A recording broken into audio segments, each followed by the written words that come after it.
Stuff your Philly cheesesteak in a potato. Yes, forget the hoagie roll. This dish combines the rich flavors of a Philly cheesesteak with the warm and heartiness of a baked potato. Recipe creator Wendy Paul is sharing her recipe for the Philly cheesesteak baked potato. Yum. Wendy? Hi. I can't even. I was sitting over in that chair and I said, at the first part of my pregnancy, I wanted to eat nothing. Right. Now, I want to eat everything. Everything. And I'm sitting over there trying to focus and I'm just drooling. I'm drooling. This smells so good. Who else would think of this but you?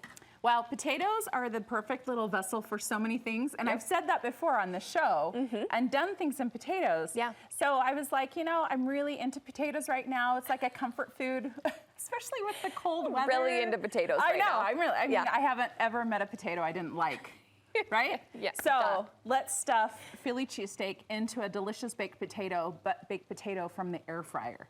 Oh, even better. Even better. I swear we use our air fryer at least 3 times a day. Well, I think it's the convenience of an air fryer. It doesn't take a long time to preheat. We're cooking things faster. Cooking things quickly, efficiently. The kids can do it. Yes. Look at Easy you. peasy, right? Okay, all right. Okay. So we're making a Philly cheesesteak. I actually don't know. What is the cut of meat we're choosing? So I love to do a petite sirloin. Okay. So it's tender enough, and if you slice it against the grain really thinly, that's a perfect piece of meat for this, and it's pretty affordable. So for 4 petite sirloins, it was about $13.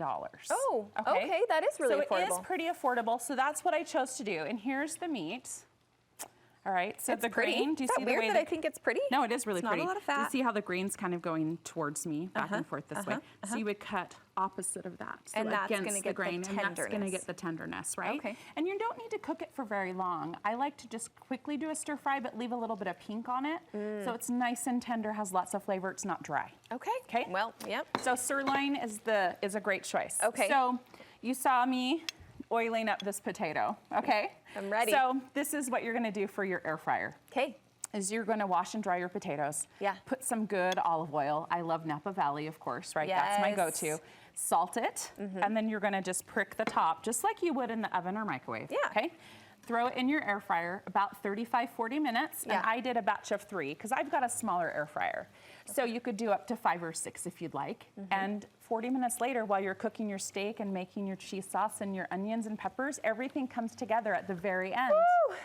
I know. That sounds so good. So Tell us, can we get started? Can we just start? Should we put one together? Just put one together. It sounds so yummy. All right, so I've got one here. This is for you to eat after or during, whatever you'd like. We're prepared. She knows what my heart wants. Yeah, we're prepared. What my belly wants. Here, you hold this. Okay, let me help.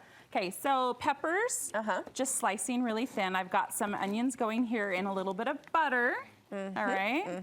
Because potatoes and butter, right? Nothing better. Smells so good. Okay, so just have this going. I made a cheese sauce. So knowing how to make a basic roux is really, really important in the kitchen because it goes to so many different things. I learned a roux from you. Okay. Yeah.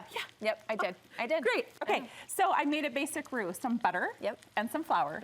Mixed it together and then added what I had on hand. So I just went to my fridge. I almost felt like I was going to be tested. Like, okay, tell me how to make a roux. Okay, I should do that next time. No, I'm going to let's test not you. Do that. Yeah. So I had whipping cream, I had chicken broth and milk and butter. So that's what I used with some Monterey Jack cheese. And you've got a really delicious cheese sauce. Oh yeah, you do. Okay.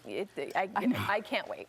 It's amazing. I also added, here was the kicker, literally a couple shakes of sriracha. Because I wanted to layer the flavors. You know, traditional cheesesteak is like garlic and oregano and salt and pepper.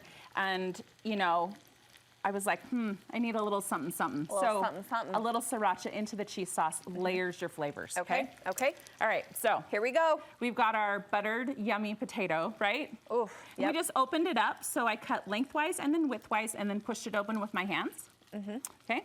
We've got some yummy steak. So this is like kind of a medium. Are we calling this medium steak? Yeah, I'd say medium.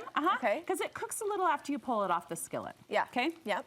So to your liking, I guess, right? To your liking. A pile of onions and peppers on top. Yes. Because why not? So yummy. And then we're gonna get some yummy cheese sauce. I mean, Kyle, come on in here. You're gonna wanna get a good shot of this. Good shot of the my pour, right? Goodness gracious.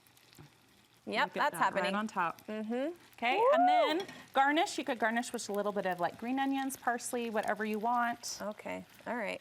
And then dig in. Dinner is served. Okay, can you even? No, it's really good. Wendy, it's really good. Oh my gosh, you're gonna love it. You are the mom of the year. Thank you. I mean, I can't imagine what your kids say when you put this on a plate for dinner. Mom's been working hard in the kitchen all day. No, it's 40 minutes in the air fryer. 40 minutes and you're done. So it's not super fast, but it's very efficient and very delicious, and that's what I love about it. Listen, Wendy, you've sold me. Sell the rest of the people. Where can they find more online from you? Okay, so find me on Instagram, The Real Wendy Paul. I have lots of recipes, yummy, yummy, yumminess, and links to my website. Okay, thanks, Wendy. We'll link you over to Wendy's website and social media pages from our website, studio5.ksl.com.